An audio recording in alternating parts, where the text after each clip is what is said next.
Ghost Month ay magaganap na sa August 4 hanggang September 2, 2024. At para diyan, narito ang mga pinakamadadali at libreng paraan upang makontra ang malas sa pera at iba pang aspeto sa buhay mo ngayong paparating na Ghost Month.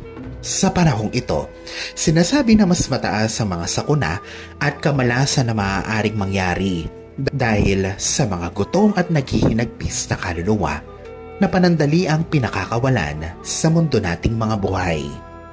Mas mainam na isagawa ang mga bagay na ito para sa kapayapaan ng ating isipan dahil wala din namang mawawala at gaya ng isang kasabihan mula sa isang English proverb, "Better be safe than sorry." Ang mga pang-akit na ito ng positibong enerhiya sa panahon ng Ghost Month ay makikita at mahahanap mo lamang sa sarili mong bahay.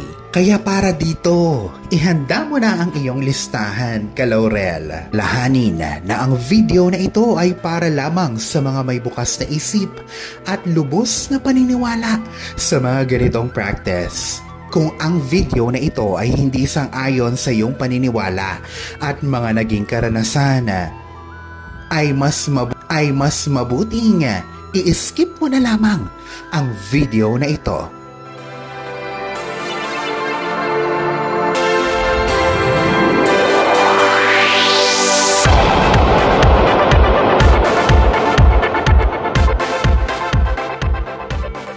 Una, lamps o ilaw. Sinasabi na ang mga espiritu ay madalas na naglalagi sa madilim at hindi madalas na paglagi ang parte ng bahay. Ang ilaw ay nagdadala ng positibong enerhiya sa bahay.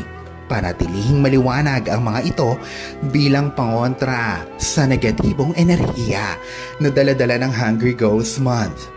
Pangalawa, maglagay ng asin sa mga baso o mangkok na babasagin sa lahat ng sulok ng bahay, lalong-lalo na sa mga lagusan papasok ng iyong bahay.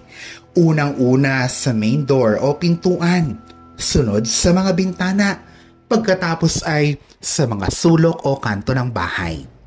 Ang salt o asin gaya ng rock salt ay pinaniniwalaang mabisang pangontra sa negatibong enerhiya.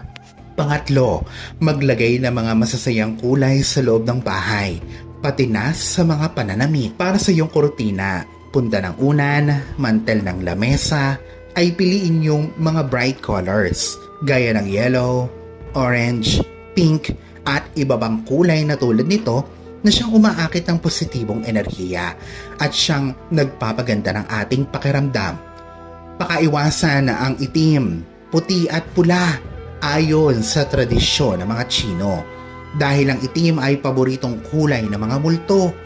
Ang puti ay para sa yumao at ang pula ay ang siyang umaakit ng kaluluwa na sumakabilang buhay na at ang pula ay ang siyang umaakit ng mga kaluluwa na sumakabilang buhay dahil sa karahasan. Pang-apat, ang insenso gaya ng mga Chinese incense na meron ka sa bahay ay ang siyang nagpapagaan sa kalooban ng mga espiritu, kaya naman hindi ka nila gagambalain. Mag-alay nito sa pamamagitan ng pagsisindi ng 3 pirasong insenso upang malaman nila na kinakaibigan mo sila. Panglima, popular na ipinapayo ng mga eksperto ang pagpapanatili ng malinis na bahay, lalo na sa panahon ng Ghost Month. Ang dumi ay umaakit ng negatibong enerhiya na siyang humaharang sa positibong enerhiya. Para magampanan nito ang pag-akit ng swerte para sa iyo. Pang-anim, magpatugtog palagi ng masasaya at nakaka-relax na musika dahil pinaalis nito ang mga malulungkot at namimighating mga espiritu. Ang sound ng lumalagaslas na tubig mula sa water fountain at mga wind chimes ay nakakapagpataas ng vibration, dahilan para layuan ang bahay mo ng masasamang espiritu. Alalahanin na sa poong may kapal pa din, nagmumula ang lahat ng pagpapala, ang kasipagan at ang kabutihan sa ating kapwa kasabay ng buo mong pananalig sa may kapal ang siya pa rin na dapat ay manaig. Ang mga ito ay mga gabay lamang. This is Fiddle Rosario. Thank you for watching.